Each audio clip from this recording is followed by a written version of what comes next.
McAfee World. Discovery of electron, proton and neutron start करेंगे।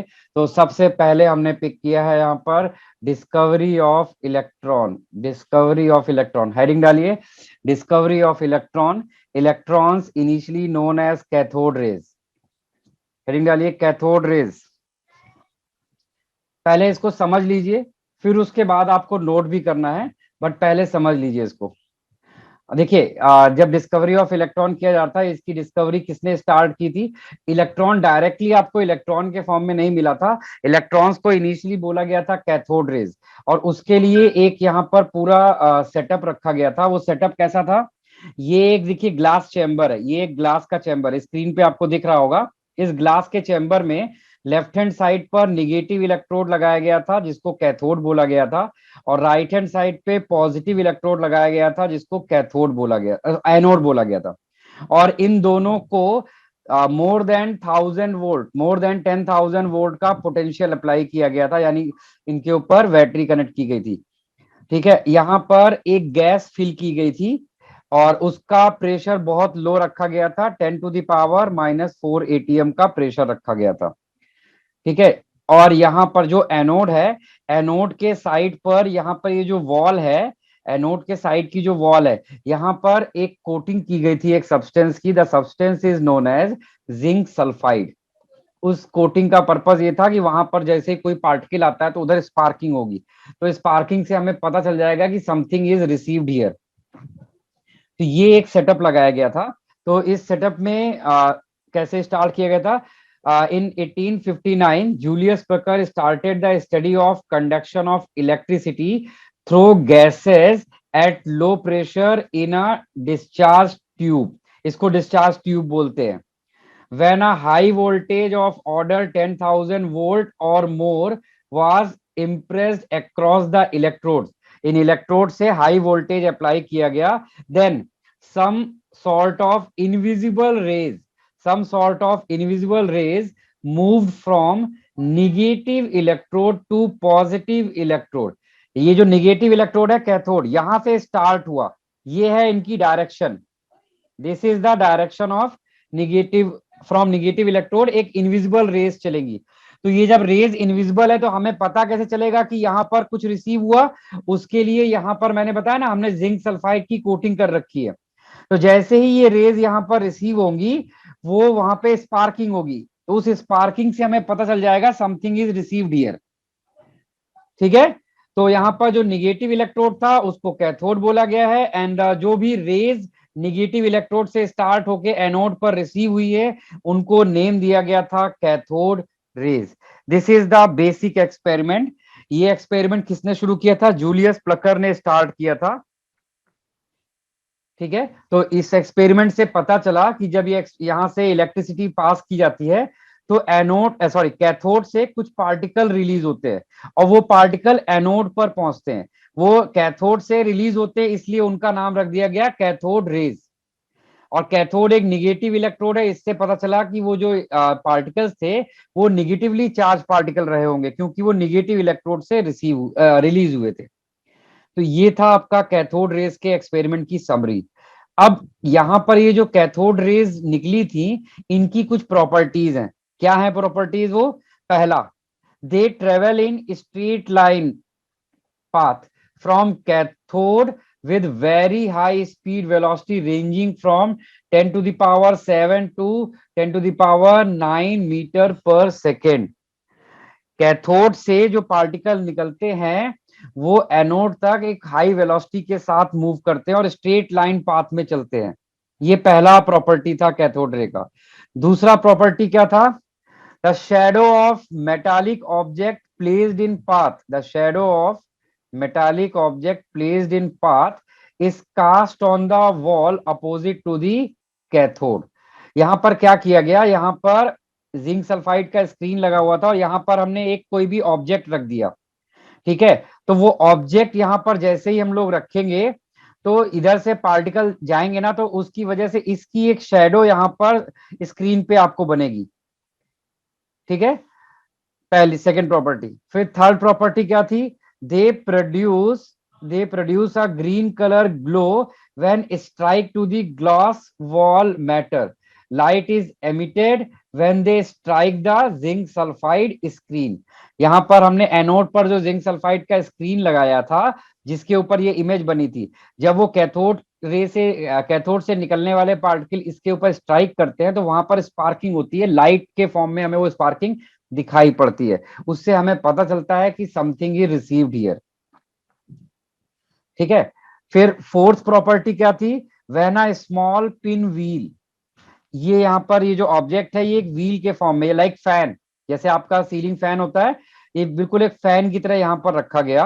और जैसे ही इस फैन को इस पाथ में रखा गया, the blades of the wheels are set in motion, ये फैन की तरह मूव करने लगेगा। ठीक है। इससे क्या पता चला? दस the cathode raise consist of material particle which have mass and velocity.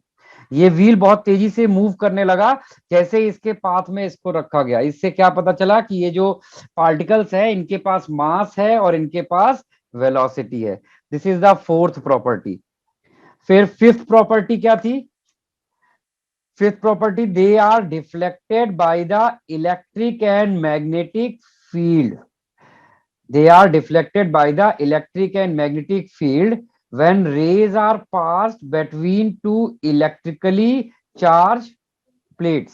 ये जो आपका ये यहाँ पर इलेक्ट्रिक फील्ड लगा हुआ है और इसके परपेंडिकुलर डायरेक्शन पे हमने मैग्नेटिक फील्ड लगाई, तो जैसे ही हमने मैग्नेटिक फील्ड लगाते हैं जो कैथोड रेज हैं वो डिफ्लेक्ट होने लगती है, यानी जो उनका पाथ स्ट्रेट लाइन था, स्ट्रेट लाइन ना होके किसी एक टर्मिनल की तरफ मूव करने लगता है, किसी एक टर्मिनल की तरफ मूव करने लगता है। ठीक है। They are deflected towards the positively charge plate. It shows that the cathode rays carry negative charge. These particles carrying negative charge were called negatrons by Thomson. इन्हीं कैथोड रेस को बाद में थॉमसन ने क्या बोला था? नेगेट्रॉन। इन्होंने एक और नाम दिया था नेगेट्रॉन। नेगेट्रॉन के लिए नेगे वर्ड कहां से आया है? निगेटिव चार्ज से आया था। तो ये कुछ 5 प्रॉपर्टीज है। फिफ्थ वाली प्रॉपर्टी का डायग्राम नेक्स्ट पेज में बना हुआ है, ये है इसका डायग्राम। यहाँ पर देखो ये जो लगाया गया है, ये क्या लगाया गया है? ये देखो यहाँ पर ये इलेक्ट्रिक फील्ड लगी हुई है। जैसे इलेक्ट्रिक फील्ड लगाते हैं तो ये कैथोड रेज देखो प्लस चार्ज की तरफ डिफ्लेक्ट होने लगी। इससे क्या पता चला कि यहाँ पर क्या प्रेजेंट है? निगेटिव चार्ज प्रेजेंट है। ठीक है। तो पहले आप ये 5 प्रॉपर्टीज पूरा नोट कर लो इस पेज में, जितना कुछ है इंफॉर्मेशन।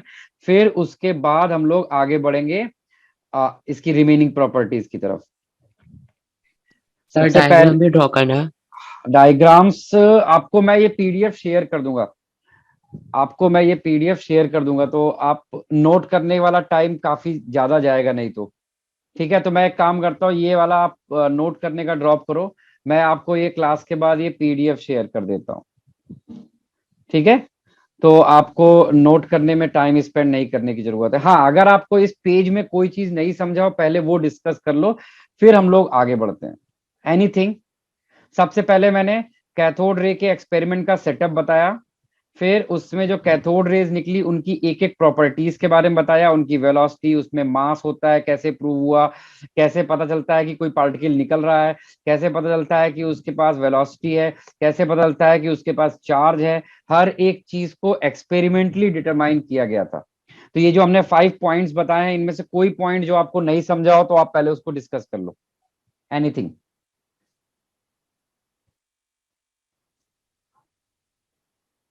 सेकंड में शैडो मतलब?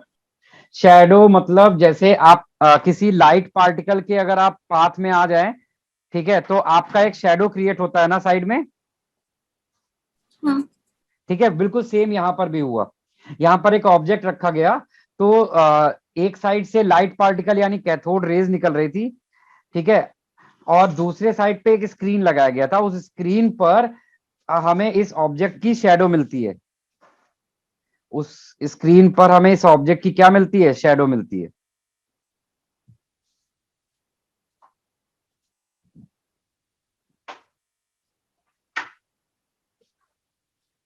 और कौन सा पॉइंट? कोई पॉइंट जो आपको नहीं समझा हो इसमें से? ये ग्रीन ग्लो ही है जिससे हमें पता चलता है कि something is received here. Zinc sulphide का स्क्रीन लगा होता है। जिंक सल्फाइड एक फ्लोरोसेंट सब्सटेंस होता है। आप सबने जिंक सल्फाइड देखा हुआ है। आपने जिंक सल्फाइड कहीं देखा है?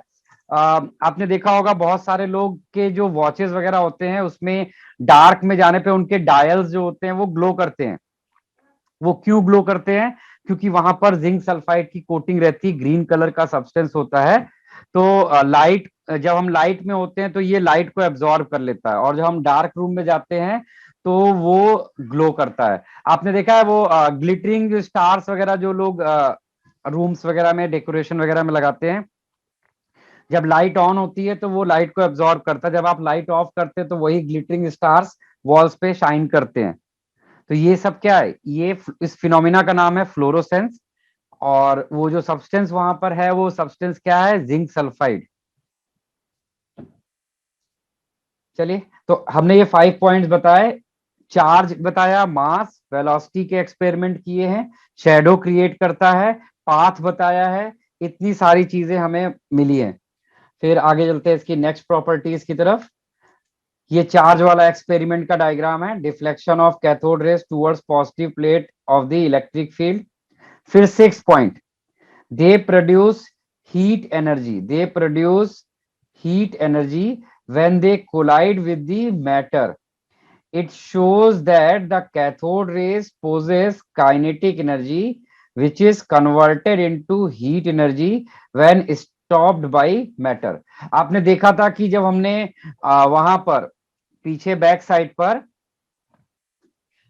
जब हमने वहां पे एक व्हील लगा दिया था या एक ऑब्जेक्ट रख दिया था तो उसके ऊपर कैथोड रेज स्ट्राइक कर रहे थे, और जब उन ऑब्जेक्ट को या व्हील को टच किया गया तो उसका टेम्परेचर वहां पे इंक्रीज मिला, यानी उसका सरफेस कैसा हो गया? हीट करने लगा। इससे क्या पता चला कि जो पार्टिकल्स थे उनके पास काइनेटिक एनर्जी जो थी वो पोटेंशियल एनर्जी के फॉर्म में या हीट एनर्जी के फॉर्म में वहां पर स्टोर हो गई है। फिर उसके बाद cathode rays affect the photographic plate. Cathode rays can penetrate the thin foil of solid material. Cathode rays can ionize the gases through which they pass. यहां पर जो गैस फिल होगी उस गैस को ये आयनाइज कर लेते हैं। And the nature of cathode rays is independent of the nature of cathode and the gas in discharge tube. यानी अगर हमने ट्यूब के अंदर कोई भी गैस फिल कर दी, कैथोड रेज के नेचर में कोई फर्क नहीं पड़ेगा। हम यहाँ पे किसी भी मटेरियल का कैथोड या एनोड लगा दे, उससे भी उसके नेचर पर कोई फर्क नहीं पड़ रहा। तो all these are the properties of cathode rays. अच्छा, इन कैथोड रेज को पहले बोला गया नेगेट्रॉन, बाद में this name negatron was change to electron by Stoney. The name of scientist is Stoney. Electron name किसने दिया था? स्टोनी ने। ऑल्दो इलेक्ट्रॉन की डिस्कवरी का क्रेडिट जो है वो जे थॉमसन को दिया जाता है। आप मुझसे ये पूछ सकते हो कि सर ऐसा कैसे क्यों हुआ कि जूलियस प्लकर ने तो कैथोड रे एक्सपेरिमेंट किया, नेम दिया है उसको स्टोनी ने, और क्रेडिट दिया गया है जे थॉमसन ने? क्योंकि एक्चुअली जे थॉमसन ने इलेक्ट्रॉन की वो प्रॉपर्टीज बताई जो आपको यहाँ पर नहीं दिख रही है। यहाँ पर सारे प्रॉपर्टीज ऑब्जर्वेशंस के फॉर्म में हमें मिल रहे हैं, मैथमेटिकल नहीं मिल रहे हैं। आगे जाके आपको दिखेगा इलेक्ट्रॉन की प्रॉपर्टीज मैथमेटिकली बताई गई। कौन कैसे mathematically? What is the charge of electron, what is the mass of electron, what is the specific charge of electron, ये सारी चीजें जे थॉमसन ने बताया था, इसलिए उसका पूरा क्रेडिट उनको दे दिया गया है। चलिए, इसके बाद आता है measurement of e by m. Next आपका जो है e by m. E by m आपको मैंने प्रीवियस क्लास में बताया था। ई बाई एम क्या होता है? Specific charge for electron. हम एक इलेक्ट्रॉन के स्पेसिफिक चार्ज को प्रेडिक्ट करना चाहते हैं। तो in 1897 J Thomson determine the e by m value charge by mass of electron by studying the deflection of cathode rays in electric and magnetic field. Electric field और magnetic field में electron इसके cathode rays के deflection को study करके उन्होंने इसकी value find की थी। And the value of e by m was found minus this much coulomb per gram. By performing a series of experiments, Thomson proved whatever gas be taken in the discharge tube, whatever be the material of electrode, the value of E by M is always remain same. So electrons are thus common universal constituent of all atoms. और इसको name दिया गया था specific charge. तो ये proof किसने किया था स्पेसिफिक चार्ज को? एक्सपेरिमेंटली प्रूव्ड है ये। ऐसा नहीं कि ई और एम की वैल्यू रखी और ये निकाला गया, ये तो हम लोग बाद में सीख रहे हैं इस तरह से, but initially it is calculated by experiment. और इसको बोला था उन्होंने स्पेसिफिक चार्ज, और उन्होंने बताया कि आप कोई भी गैस लीजिए, कोई भी मटेरियल लीजिए, आपको ये स्पेसिफिक चार्ज का वैल्यू हमेशा सेम मिलेगा। तो सबसे पहले उन्होंने स्पेसिफिक चार्ज बताया।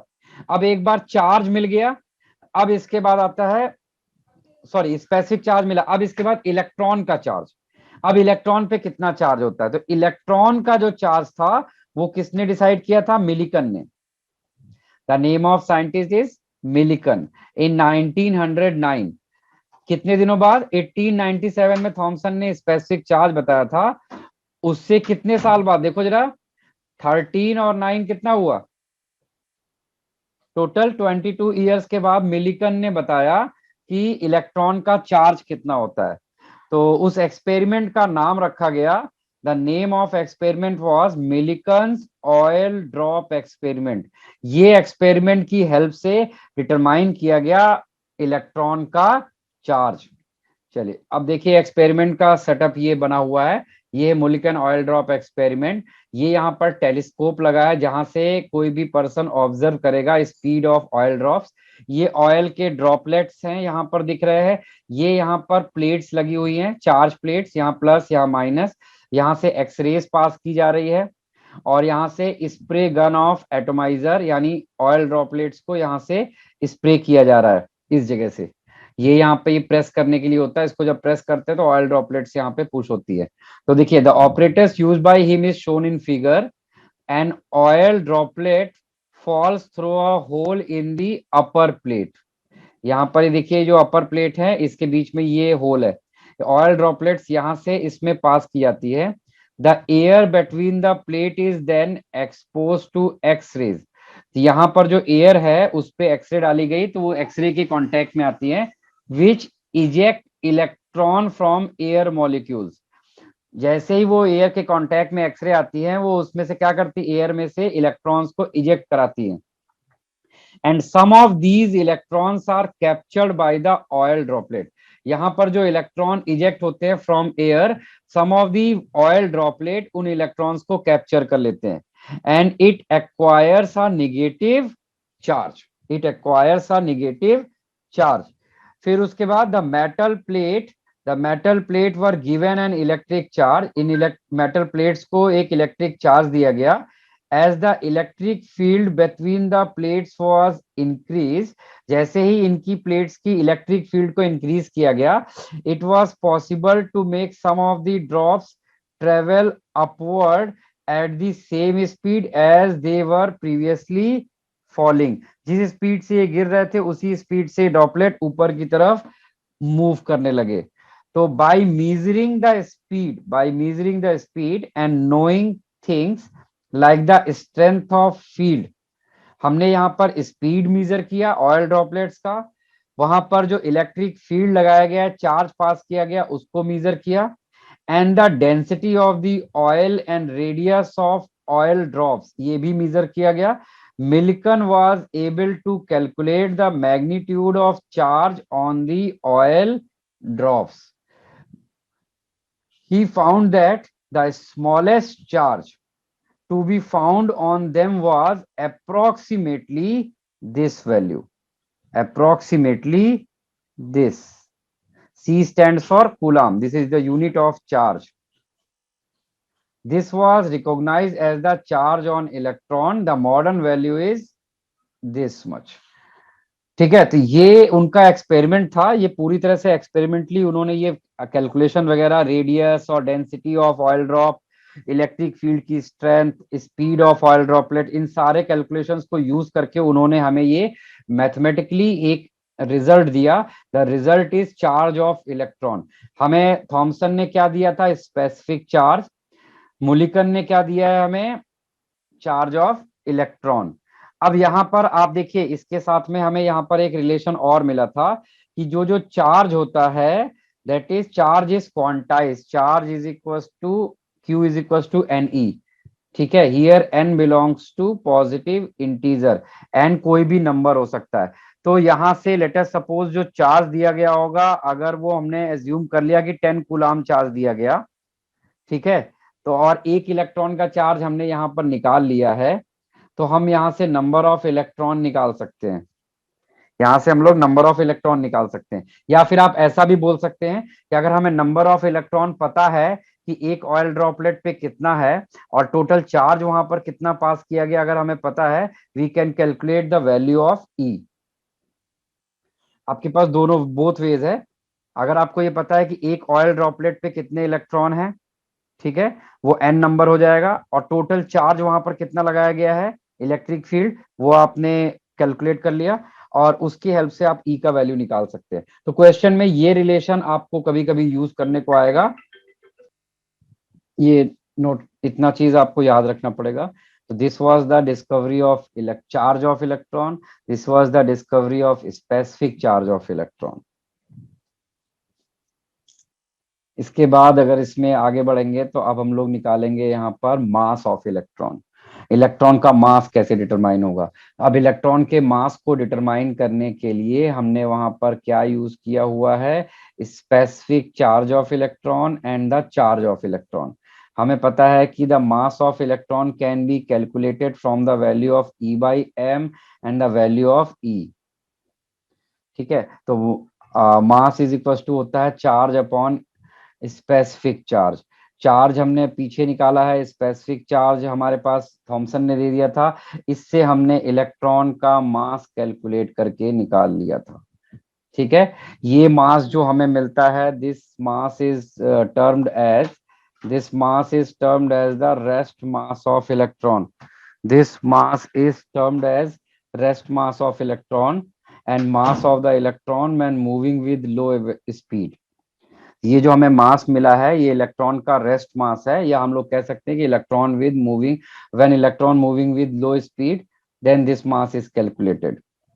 ठीक है, तो आप अगर हमें एक मूविंग इलेक्ट्रॉन का मास निकालना है, तो उसके लिए आइंस्टीन ने हमें एक फॉर्मूला दिया था, the mass of moving charge is rest mass divide by 1 minus v by c का whole square. This is given by Einstein.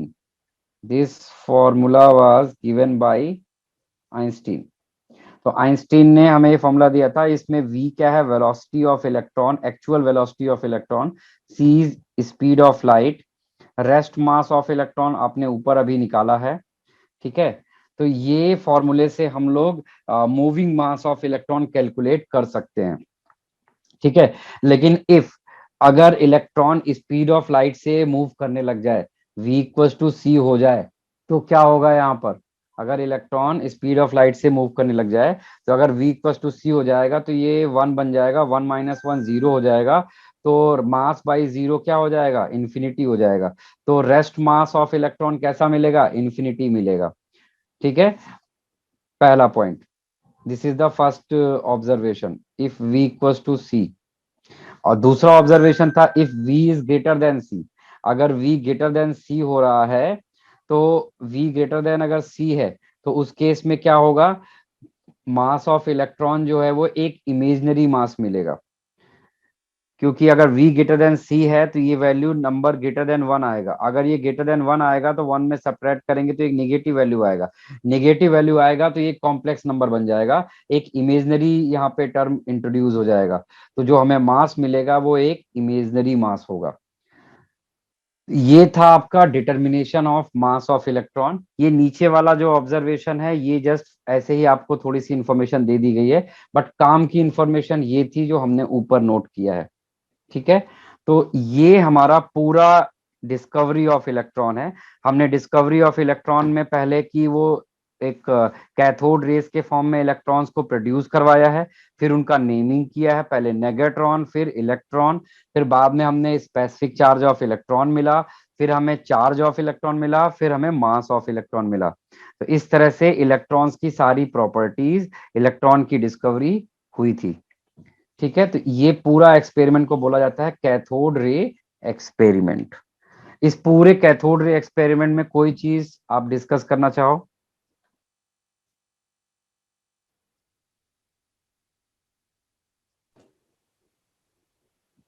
Sir वो मास ऑफ इलेक्ट्रॉन इमेजिनरी कैसे होगा?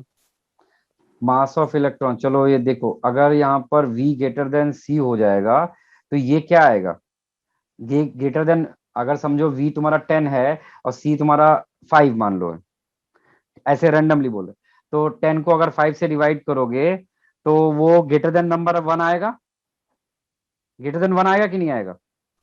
और 1 से अगर ग्रेटर देन 1 वैल्यू को माइनस करोगे तो वो पूरा नंबर निगेटिव आ जाएगा। तो स्क्वायर रूट के अंदर अगर निगेटिव टर्म होता है तो we can write it I times of something. तो ये जो I है, दिस I आप कॉम्प्लेक्स नंबर जब पढ़ोगे ना, तो कॉम्प्लेक्स नंबर में आपको ये I बताया जाएगा। I की वैल्यू होती है स्क्वायर रूट ऑफ -1। ठीक है, और ये एक I यहाँ पर जिस भी जगह पर I होता है उसी को हम लोग इमेजिनरी टर्म बोलते हैं। कोई भी जो नंबर होता है वो रियल नंबर और इमेजिनरी नंबर का मिक्सचर होता है, उसी को हम लोग कॉम्प्लेक्स नंबर बोलते हैं। R+I, real plus imaginary. ठीक है, तो यहाँ पर इमेजिनरी टर्म आ जाता है जिसकी वजह से ये हमको जो मास मिलेगा वो इमेजिनरी होगा। चलिए, इसके बाद अब हमारा दूसरा फंडामेंटल पार्टिकल था प्रोटॉन। डिस्कवरी ऑफ प्रोटॉन हमें करना है, डिस्कवरी ऑफ प्रोटॉन। तो प्रोटॉन्स की डिस्कवरी करते के लिए उनको इनिशियली बोला गया था पॉजिटिव रेज और एनोड रेज। इलेक्ट्रॉन्स को इनिशियली क्या, प्रोटॉन्स को इनिशियली क्या बोला गया था? पॉजिटिव रेज और एनोड रेज बोला गया था। उसके लिए उन्होंने एग्जैक्टली उसी तरह का पूरा सेटअप लगाया जैसा वहां पे एक ग्लास चैम्बर लिया, ठीक है, और यहाँ पर कैथोड और एनोड लगाया। बट इस बार क्या चेंज किया, इस बार जो जिंक सल्फाइड की कोटिंग वाला स्क्रीन था वो एनोड के साइड नहीं, वो कैथोड के साइड पे लगा दिया गया। ये इस बार कैथोड को राइट रखा गया और एनोड को लेफ्ट। पिछली बार कैथोड लेफ्ट था और एनोड राइट था, तो इस बार एनोड को लेफ्ट में रखा गया है पॉजिटिव टर्मिनल, और निगेटिव टर्मिनल कैथोड को राइट में रखा गया। और कैथोड के पीछे क्या रखा गया है? कैथोड के पीछे एक स्क्रीन लगाया गया है जिंक सल्फाइड की कोटिंग वाला। फिर और यहां पर एक गैस फिल की जाती है इस ग्लास ट्यूब के अंदर। ठीक है, एक एडिशनल चेंज है जो इसको कैथोड रे से अलग करता है। यहां पर परफोरेटेड कैथोड लगाया गया। परफोरेटेड कैथोड का मतलब क्या होता है? ऐसे कैथोड जो बीच बीच में, जिनके बीच में स्पेस है, खाली जगह, ये खाली होल्स, पोरस। तो एक ऐसा कैथोड लगाया गया जिसमें इस तरह से होल्स हैं। ठीक है, ये एक चेंज है, इसको बोलते हैं परफोरेटेड कैथोड। ठीक है, तो the first experiment that lead to the discovery of positive particle was conducted by the Goldstein. पूरा उसी तरह से सेटअप लगाया गया है। It was observe that when a high potential difference was applied between the electrode, not only cathode rays were produced but also a new type of rays were produced simultaneously from anode, moving towards cathode and pass through the holes and canals of the cathode, and these rays were termed canal rays, and these pass through the canals of the cathode. These were also named as anode rays as these originated from anode. And when the properties of these rays were studied by Thomson, he observed that these rays consisted of positively charged particle, named them as positive rays. यहाँ पर ये perforated cathode जो लगाया गया है, ये anode rays यहाँ से पास होती है इन होल से होते हुए इन स्क्रीन पे रिसीव होती हैं, ठीक है। और इन स्क्रीन पे रिसीव होती है, उससे हमें पता चलता है कि कोई भी पार्टिकल यहाँ पर ऐसा है जो इधर से निकल रहा है और इधर पर रिसीव हो रहा है। और जैसे ही पार्टिकल यहाँ पे रिसीव होता है, इधर ग्लो होगा एक, ठीक है। उस ग्लो से हमें पता चलता है कि समथिंग इज रिसीव्ड हियर। तो एक ही एडिशनल चीज है यहाँ पर, क्या, परफोरेटेड कैथोड लगाया गया है। पीछे वाले एक्सपेरिमेंट में स्क्रीन फ्रंट पे था कैथोड के, और इसमें स्क्रीन बैक में है कैथोड के, ठीक है। वहां पर एनोड के फ्रंट पे लगाया गया था स्क्रीन, यहाँ पर कैथोड के बैक में लगाया गया है। तो पार्टिकल यहां से यहां तक पहुंच सके, इसलिए इनको परफोरेटेड यानी होल वाला रखा गया है। क्लियर। इसके बाद इनकी properties, the following characteristics of the positive rays we recognized. First property, the rays travel in straight line path and cast a shadow to the object placed in their path. बिल्कुल previous वाले experiment की तरह यहाँ पर एक हमने क्या रख दिया है, एक ऑब्जेक्ट रख दिया, यहाँ पर कोई व्हील रख दीजिए, तो उसका इमेज यहाँ पर आपको शैडो बनता हुआ दिखेगा। फिर next, like cathode rays, these rays also rotate wheel placed in their path and also having heating effect। बिल्कुल कैथोड की तरह यहाँ पर अगर हमने कोई फैन लगा दिया तो ये उस फैन के ब्लेड्स को रोटेट कर देगा, एज वेल एज उनके सरफेस को हीट करता है। तो the rays possess kinetic energy and mass particles are present, यानी पार्टिकल के पास मास भी है और वेलोसिटी भी है, ये भी प्रूव हो गया। फिर नेक्स्ट है, the raise were deflected by electric and magnetic fields toward the negatively charge plate. यहाँ पर जब इलेक्ट्रिक फील्ड और मैग्नेटिक फील्ड लगाई गई, तो ये जो रेज थी वो उसके इलेक्ट्रिक फील्ड के निगेटिव टर्मिनल की तरफ घूम जाएंगी। इससे क्या पता चला कि इन चार्ज, इन रेस के पास पॉजिटिव चार्ज प्रेजेंट है, ठीक है, showing there by that these carries positive charges. फिर the rays produces flash of light on zinc sulphide screen. जैसे ही वहां पे स्क्रीन पर एनोड रेज रिसीव होंगी, वहां पर एक आपको स्पार्क और फ्लैश दिखाई पड़ेगा। These rays can pass through thin metal foil. These rays can produce ionization in gases, and positive particle in these rays have E by m value much smaller than that of E। Electron से इनका specific charge बहुत कम मिला। For a small value of E by m, it is definite that positive particle possesses high mass। इससे क्या पता चला कि positive particle का मास ज्यादा था, इसीलिए उसका स्पेसिफिक चार्ज कम था। क्योंकि हमने पीछे देख लिया है कि स्पेसिफिक चार्ज और मास में कैसा रिलेशन होता है, इनवर्स रिलेशन। तो इससे ये पता चला कि इस पार्टिकल का स्पेसिफिक चार्ज अगर बहुत कम है, इसका मतलब इसका मास बहुत ज्यादा है। And e by m value is dependent, ये एक चीज है जो इसको इलेक्ट्रॉन से अलग करती है। The e by m value is dependent on the nature of gas. Electron में आपने क्या देखा था, that was independent of nature of gas, but it is dependent on nature of gas taken in discharge tube. ये gas के नेचर पे depend कर रहा है, लेकिन जो इलेक्ट्रॉन का स्पेसिफिक चार्ज था वो गैस के नेचर पे डिपेंड नहीं कर रहा था। तो positive particles are different in different gases. ये एक पॉइंट जो है जो इलेक्ट्रॉन से अलग है। दूसरा, चार्ज इसका इलेक्ट्रॉन से अलग है। तो ये प्रॉपर्टीज ऑफ आपका यहाँ पर properties of anode rays. Anode rays को क्या क्या बोला गया है, anode rays, canal rays, positive rays, and in the last we called it protons.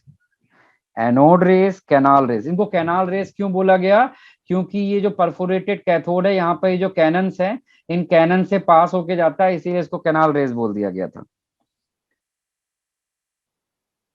Clear है। इसमें कोई चीज जो आपको पूछना हो, एनीथिंग डिस्कवरी ऑफ प्रोटॉन में।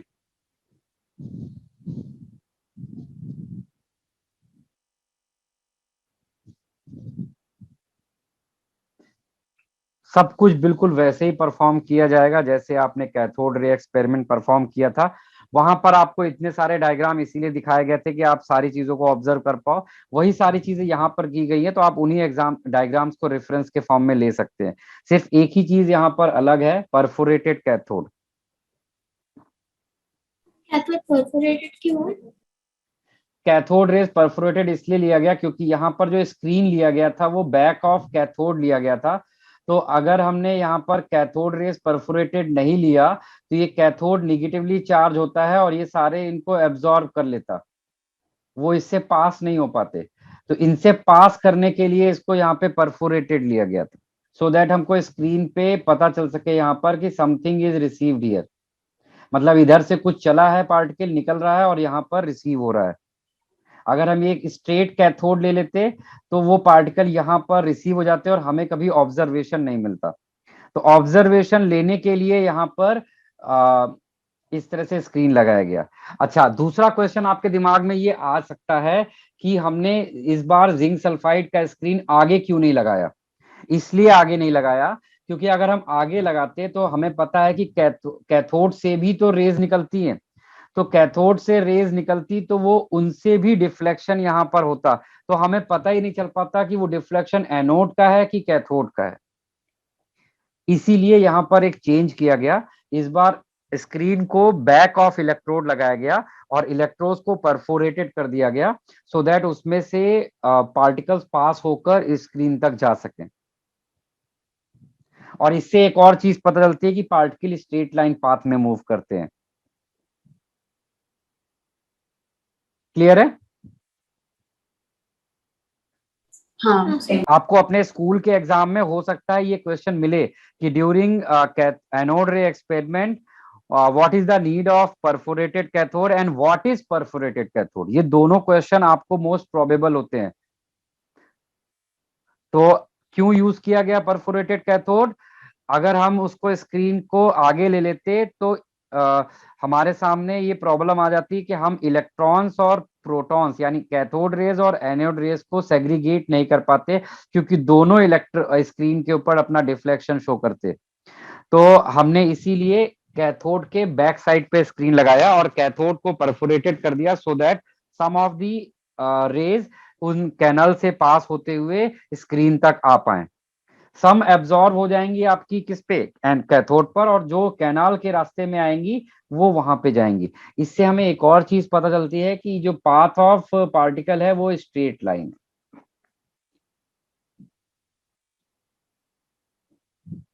ठीक है?